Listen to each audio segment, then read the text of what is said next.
often asked by students how to write an annotated bibliography. This tutorial was written to help you gain a better understanding of what an annotated bibliography is and how to write one. To comprehend what an annotated bibliography is, let's first examine the definition of each of the words individually.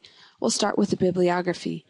A bibliography is a systematically arranged list of resources, such as books and journal articles, that are used for research. They are alphabetically listed by the last name of the author.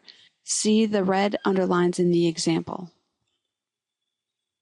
Let's move on to discuss the definition of an annotation. An annotation could be an explanation, a description, a summary, a critical evaluation, or a combination of all of the above.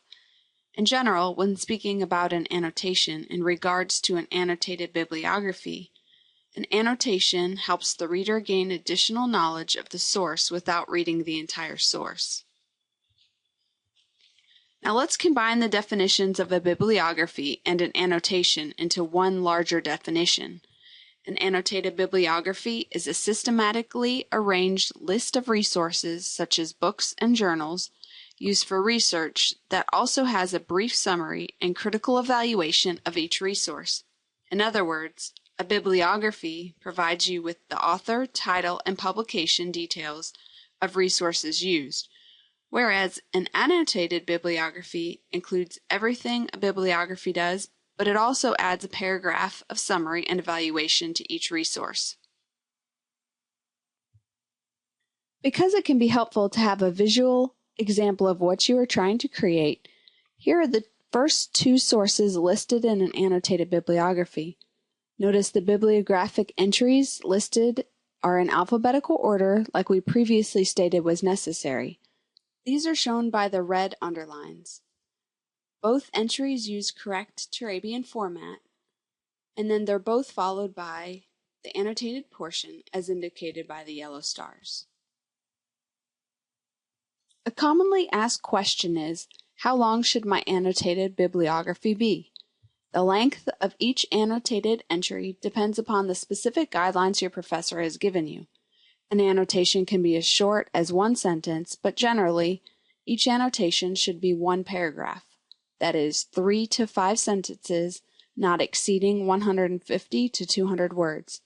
Each professor has the freedom to specify the length of an annotated bibliography. So if you have any questions regarding the length, please contact your professor.